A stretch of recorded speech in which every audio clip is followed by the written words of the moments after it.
주식 거북입니다. 오늘은 OCI 홀딩스와 통합된 한미사이언스와 부광약품의 통합 사례를 비교를 해보겠습니다. 최근에 OCI 홀딩스와 한미사이언스 통합 이슈가 굉장히 뜨겁죠. OCI 홀딩스가 제약회사 인수를 진행한 것은 한미사이언스가 처음이 아닙니다. 2020년에 부광약품 인수 사례가 이미 있었습니다. 오늘은 OCI와 통합된 한미사이언스와 부광약품의 통합 인수 사례를 비교하면서 향후 주가 전망까지 한번 해보겠습니다. 자, OCI 홀딩스의 부광약품 인수 먼저 살펴볼 건데요. OCI 홀딩스의 부광약품 인수 배경을 보겠습니다. OCI 홀딩스는 폴리실리콘 제조업체입니다. 화학 폴리콘 사업이 정체기에 접어들자 신성장 동력을 찾기 위해서 바이오 그리고 제약 사업으로 눈을 돌렸습니다. 그 과정에서 싼 가격에 나온 부광약품이 눈에 띈 것이죠. 그럼 왜 싸게 나왔냐? 이것은 부광약품 내부 경영권 문제가 있었습니다. 초기 창업주가 2세와 3세에게 경영권 승계를 하는 과정에서 자녀들이 증여세, 상속세를 감당하지 못하고 지분 일부를 OCI에 넘긴 겁니다. OCI는 오너 일가와 주식 매매 계약을 통해서 부광약품 지분 11%를 확보하고 최대 주주로 올라섰습니다. 다음은 부광약품의 인수 이후 실적을 살펴볼 건데요. 부광약품은 OCI 홀딩스 인수 이후 일정 기간은 공동경영 체제를 유지를 했습니다. 매각 대상인 773만 주에 대해서 2022년 주총까지 의결권을 공동 행사하기로 한 겁니다.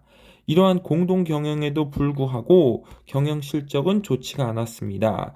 2000년과 2018년에는 각각 매출액을 1,507억 그리고 1,942억 원을 기록하면서 가파른 성장을 보였습니다만 인수 직후인 2022년에는 매출액을 약 1,700억 기록하면서 역성장했죠.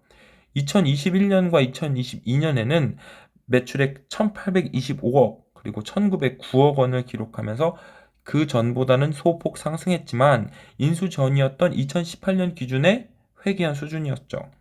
수익성도 더욱 좋지가 않았습니다. 인수 이후 줄곧 떨어지던 영업이익은 2022년에 1960년에 창사했죠. 이래 첫 영업 손실을 기록했습니다.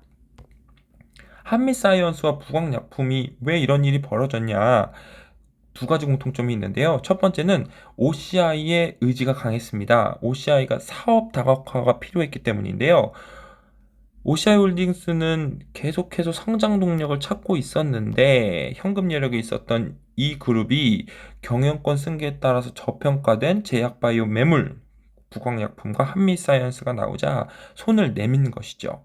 자, 두 번째 공통점은 경영권 승계에 따른 상속세 납부 자금이 부족했던 두 기업입니다. 한미사이언스와 부광약품 상황이 상당히 비슷했죠. 경영권 승계에 따라서 상속세 부담이 이 두 회사 모두에게 있었습니다. 자, 부광약품과 한미사이언스 그러면 공통점만 있었을까요? 아닙니다. 차이점이 있죠. 첫 번째 차이점 그리고 가장 큰 차이점은 지분율 차이입니다. 경영권 승계에 대한 상속세 처리 결과가 달랐던 것인데요. 부광약품의 경우 약정을 통해서 공동경영권을 인정받았지만 그 기간은 한정되어 있었습니다. 결국 최대 주주를 OCI에 넘겨버리고 만 것인데요. 하지만 한미사이언스의 경우에는 지분율을 상당히 OCI 홀딩스에 넘겼지만 한미사이언스 임주연 사장이 OCI 홀딩스의 최대 주주가 되면서 공동경영을 하게 되는 겁니다. 한미사이언스와 부광약품 주가는 앞으로 어떻게 될까요? 부광약품은 OCI 홀딩스 인수 전과는 다르게 인수 후에는 공격적인 R&D 투자와 오픈 이노베이션을 진행을 하고 있습니다. 미래 성장 동력을 찾겠다는 OCI 홀딩스 회장의 강력한 의지가 엿보이는데요. 한미사이언스도 그런 방향으로 나아가지 않을까 예상합니다. 하지만 OCI 홀딩스 회장의 전격적인 의견이 전부 반영될 수 있을 거라고는 생각치는 않습니다. 거의 공동 경영이나 다름없기 때문이죠. 부광약품과 동일한 기조로 경영을 진행을 한다면 한미사이언스도 단기적으로는 영업이익이 악화될 가능성이 있습니다. 반면에 부광약품 같은 경우에는 현재 영업 실적이 상당히 좋진 않지만 한미사이언스와 통합이라는 시나리오를 그려본다면 주가가 향후 긍정적인 영향을 미치지 않을까 싶습니다. 오늘은 여기까지입니다. 이상으로 주식거북이였습니다.